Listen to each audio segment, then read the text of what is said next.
Do we have past lives? Yes, we have many past lives. But this is the misunderstanding of karma. Yet again, Eastern religions.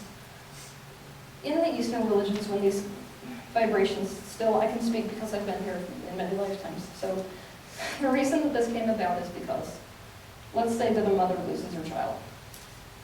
It is 100 times easier to cope with that kind of a loss when you're saying, I have attracted this from some karmic standpoint, or the child themselves have attracted this from some karmic standpoint.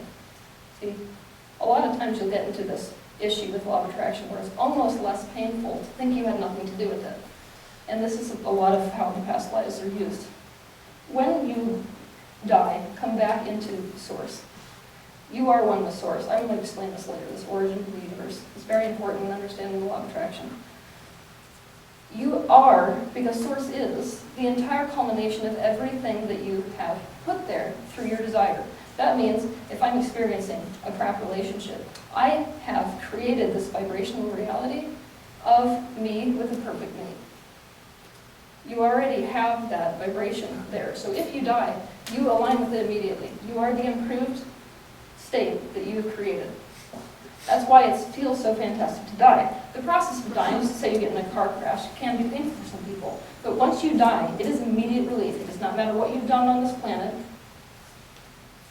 It doesn't matter what religion you came from. You align back with it immediately. And it is the culmination of everything you've become. Which is why it is impossible to drag shit, sorry about that, from one life to another. You're not dragging baggage through. You die and you release all of it. Here's the thing. The reason that many of these masters talk about potentially a butcher. Butcher is a goat. That's what he does for a living. Then in his next life he comes back as a goat. It's because Source does not see these lives like we do. From our higher perspective, our higher self, we're not seeing this life as all there is. It's a blip on the radar. So, and what we are going for is the evolution through our separate perspectives. So quite often when a person dies, they're back with their higher self in this basically energetic stream that is your higher self. You will opt to see what it's like on the other end of the knife.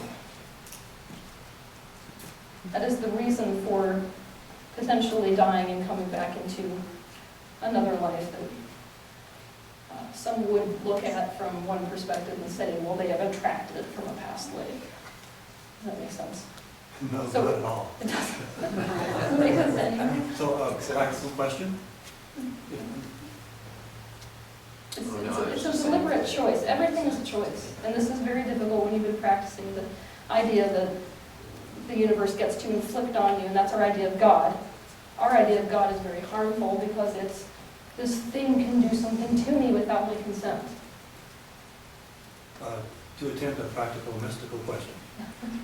Did I hear you say, that when we blow it in an incarnation, abuse, killing, robbery, whatever, we do not need to learn not to behave that way in the next life because it's blipped out when we go to our higher self at death. Thank you for your opinion. We as a society, this is my main goal, if anybody is thinking this about me, my main goal is to revamp our prison system. The reason is we are a punishment society.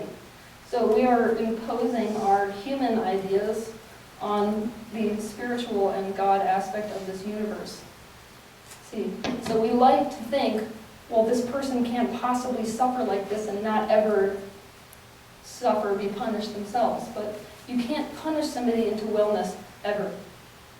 And the universe understands this.